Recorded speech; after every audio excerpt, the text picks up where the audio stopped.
கொடுத்த வெஸ்டீஜ் நிர்வாகத்திற்கு மனமார்ந்த நன்றிகளை தெரிவிச்சுக்கிறேன். Thank you so much alumni leaders, thank you so much. நிகழ்ச்சி நிறைவேறுகிறது. நன்றி, வணக்கம். Thank you Baba sir.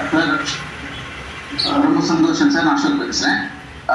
இன்ஃபேக்ட் ஒரு 4 நாள் முன்னாடி தான் நான் கேட்டேன், எங்களுக்காக ப்ரோக்ராம் பண்ணி கொடுக்கணும் அப்படின்னு சொல்லிட்டு. அற்புதமாக சூப்பராக இந்த ப்ரோக்ராம் நீங்கள் எங்களுக்காக பண்ணி கொடுத்துருக்கீங்க.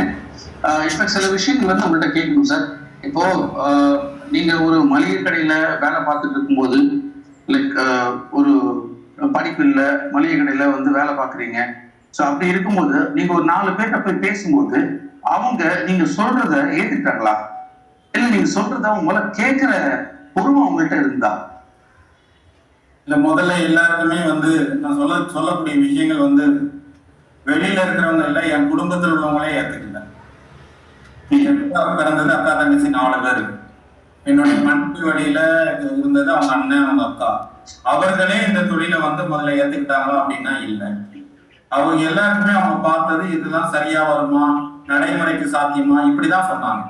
நான் மளிகை கடையில இருந்தேன். பெரிய லெவல்ல நான் எனக்கு பொதுவா படிச்சுட்டு இருக்கும் போதுதான் ஸ்கூல் ஃப்ரெண்ட்ஸ் இருப்பாங்க அல்லது காலேஜ் ஃப்ரெண்ட்ஸ் இருப்பாங்க. நான் படிப்பும் கண்டினியூ பண்ணல. கடைக்கு ரொம்ப வருஷம் ஆச்சு.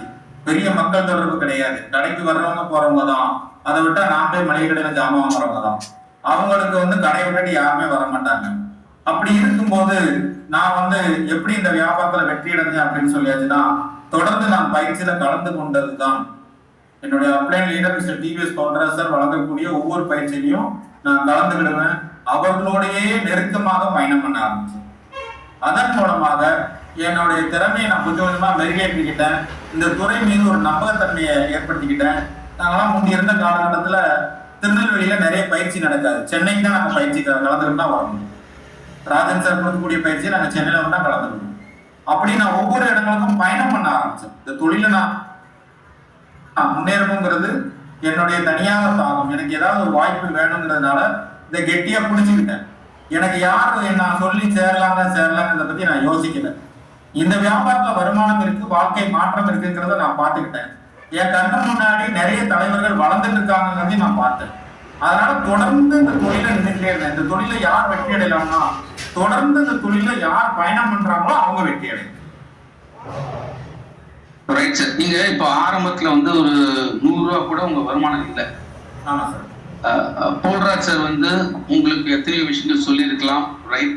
பட் அந்த டைம்ல வருமானம் 100 கூட இல்லை. இப்படி இருக்கும்போது இந்த வியாபாரத்துல நான் பெருசா என்ன வளர்ந்துட போறேன் அப்படின்னு ஒரு நெகட்டிவ் திங்கிங் உங்களுக்குள்ள வரலையா? இல்ல, அந்த விஷயம் ஏன்னா அடிப்படையிலே எனக்கு அது இல்லை.